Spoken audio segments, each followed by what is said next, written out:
আগে দেখেছিলাম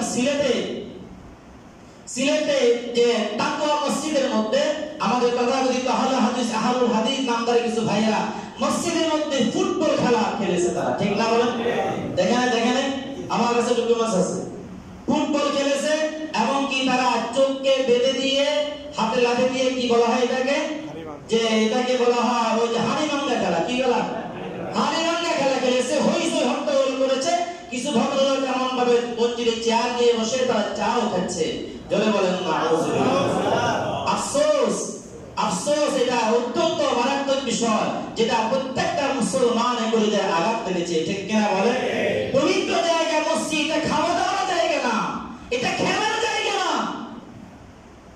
যে একটা সহিহ বুখারী বর্ণনা একটা হাদিস এসেছে, ওই হাদিসটা কিন্তু মূলত যেভাবে তারা বলতে সেইভাবেই না। সেটা কি? হাদিসের রাবি আবু হুরায়রা রাদিয়াল্লাহু তাআলা, আবু হুরায়রা রাদিয়াল্লাহু বলতেছেন ইমাম হযরত ওমর রাদিয়াল্লাহু তাআলা দেখেন মসজিদ নববী শরীফের মধ্যে হাফশি কিছু ছেলেরা খেলা করছে।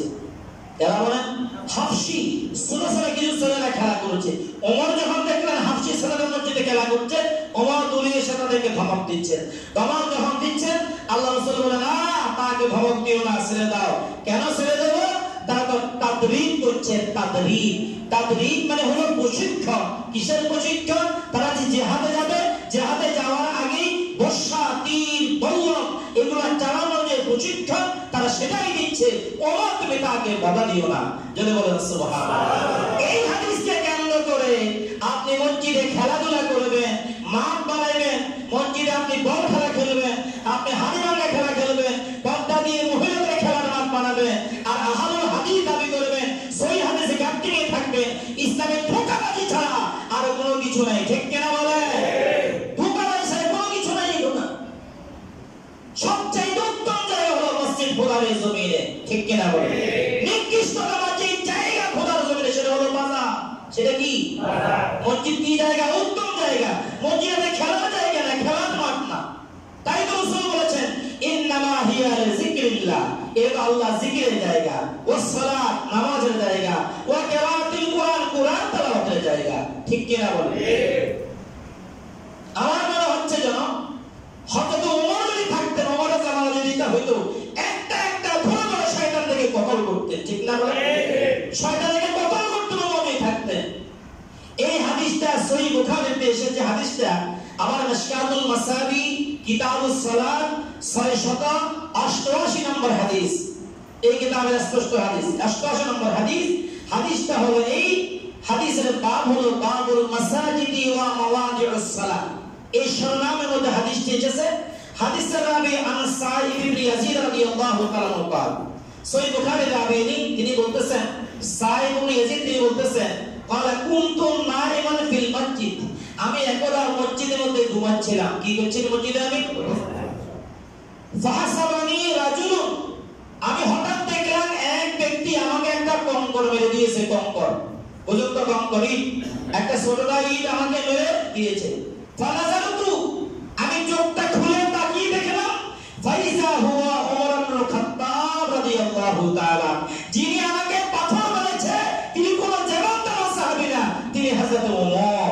আল্লাহু আকবার, তিনি হযরত কি ওমর। ফাকালা, ওমর বলেন ইজহাব, তুমি যাও, ফাতিনি বিহাযাইনি ফাজিতুহু বিহিমা, ওই যে দুইটা ছেলে মসজিদে খেলা করছে, হট্টগোল করতেছে, তাদেরকে ডেকে আমার সামনে নিয়ে আসো।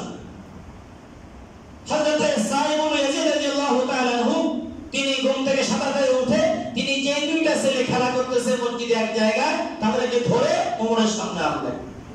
ফাকালা, ওমর তাদেরকে বললেন আইনা আনতুমা, এই তোমরা দুইজন কোথা থেকে আসছো, বাড়ি কই তোমাদের? তারা বলল কালা, তারা বলেছে মিন আহলি তাইফ, আমাদের বাড়ি এখানে না, আমাদের বাড়ি তাইফে। কোথায় বলে? তাইফে আমাদের বাড়ি এখানে না। কালা, ওমর বলেন লাউ কুনতুমা মিন আহলিল মদিনা, তোমরা বেঁচে গেলা, যদি তোমরা আজকে মদিনাবাসী হইতা, লা ওয়াজাতুকুমা রাফাত তারফাআনি আসওয়াতুকুমা ফি মসজিদি রাসূলিল্লাহ সাল্লাল্লাহু আলাইহি ওয়াসাল্লাম, আল্লাহর নবীর মসজিদে তুমি এখানে যে তুমি আল্লাহর ঘরের ভিতরে লাফালাফি করতেছো, খেলা করতেছো, শাস্তি দিয়েই তোমাদেরকে ছেড়ে দিতাম। তোমরা মেহমান হওয়ার কারণে, তাইফ বসে হওয়ার যদি বলেন না সুবহানাল্লাহ। তাহলে এই জন্য দেখেন আজকে মসজিদে বল খেলায় আহলুল হাদিস তথাকথিত নামধারী ভাইয়েরা বল খেলাচ্ছে, তারা আজকে চোখ বেঁধে তারা ওই হাড়িভাঙ্গা খেলাচ্ছে। ওমর যদি দেখতেন তাদেরকে একটা একটা করে কতল করতে, ঠিক কিনা বলে? আফসোস, এটা বুখারী শরীফের হাদিস। শুধু সেটা আরো দেখেন, ওমর যখন খলিফা ছিলেন, কি ছিলেন ওমর? খলিফা। ওমর খলিফা, ওমর মসজিদের সামনে একটা চত্বর বানিয়েছেন। চত্বর, মসজিদের সামনে চত্বর বানালেন কেন? তোমাদের মনে যা চাইবে, মসজিদে যে হট্টগোল করতে চাও, মসজিদে সে কবিতা করতে চাও, মসজিদে সে চিল্লাচিল্লি করতে চাও, সাবধান, গুরগুরকে বেরিয়ে যাও। গেট খোলা, মসজিদে বেরিয়ে যাও। মসজিদ থেকে বের হয়ে তোমরা ওই যে চত্বর আমি ওমর বানিয়েছি, চত্বরে গিয়ে তোমরা সেখানে তোমরা লাফালাফি করো, গন্ডগোল করো, চিল্লাচিল্লি করো। মসজিদে চিল্লাচিল্লি করা জায়গা না, হাতে তালি দেওয়ার জায়গা না, খেলা করার জায়গা মসজিদ না। হাদিসটা শুনেন, আন মালিক রাদিয়াল্লাহু তাআলা। এই হাদিসটা মুওয়াত্তা হাদিসের কিতাব, মুওয়াত্তা ইমাম মালিক হাদিসের কিতাবে লিখেছেন, সহিহ হাদিসের কিতাব। সেই কিতাবে এসেছে ইমাম মালিক বলেন কালা ওমর, ওমর বলেন রাহবাতান ফি নাহিয়াতিল মসজিদ। ওমর মসজিদের সামনে একটা চত্বর বানালেন, তুসাম্মাল বুতাইহা। আর ওমর ওই চত্বরের নাম দিয়েছে বুতাইহা। নাম কি দিয়েছেন? বুতাইহা নাম দিলেন।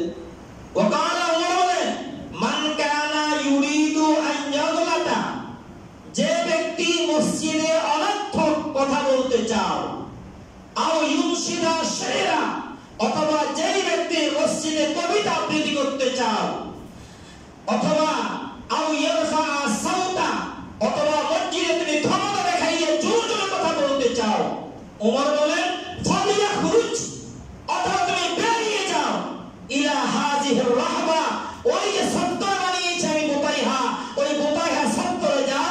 সেটা তোমাদের কথা বলা জায়গা, জোরে জোরে মসজিদে জোরে জোরে কথা বলার জায়গা না। জোরে বলেন না সুবহানাল্লাহ। এই হাদিস শরীফটাও ইশকাতুল মাসাবি কিতাবুস সালাত 689 নম্বর হাদিস। হাদিসটা মুওয়াত্তা কিতাবের মধ্যে আছে, ইমাম মালিক রাহমাতুল্লাহি তাআলা আলাইহি হাদিসটা বর্ণনা করেছেন। যাই হোক, আসুন, অত্যন্ত দুঃখজনক আমরা মসজিদ কার ঘর? আল্লাহর ঘর। ইবাদত চলবে কার? আল্লাহ। খেলার জায়গা? বলে মসজিদে খেলার জায়গা? খেলার জায়গা বন্ধ, ফুটবল খেলার জায়গা নয়, অন্য কোনো খেলার জায়গা নয়, বসে বসে গোল হয়ে কথা বলার জায়গা নয়। আপনি মসজিদে কথা বলতে পারবেন, মসজিদের সমাজের কোনো উন্নয়ন বিষয়ে, যেটা দ্বীনি বিষয়, যেটা নিয়ে কারো সমালোচনা হবে না, কেউ কারো কোনো ক্ষতি করা যাবে না, কাউকে আক্রোশ করে কোনো কিছু করা হবে না, শরীর সমর্থিত কোনো কাজ, কোনো অনুষ্ঠান, কোনো কথা, এগুলা বলার বিষয়। যেহেতু আল্লাহর প্রিয় রাসূল মসজিদ নববী শরীফে বসে পুরো দুনিয়া চালিয়েছে, ঠিক কিনা বলে? কিন্তু তাই বলে শরীয়ত বিরোধী কোনো কাজ করে নয়। আল্লাহ পাক আমাদেরকে মসজিদে আদব রক্ষা করার তৌফিক দান করুন, আমিন। আমিন। আমরা সুন্নাহ আলোকে যা আলোচনা করেছি, আমাকে, আমাদের সকলকে, তামাম বিশ্বের মুসলমান মন্দিরকে আল্লাহ আমল করার তৌফিক দান করুন। সকলে আমিন। ওয়া আখির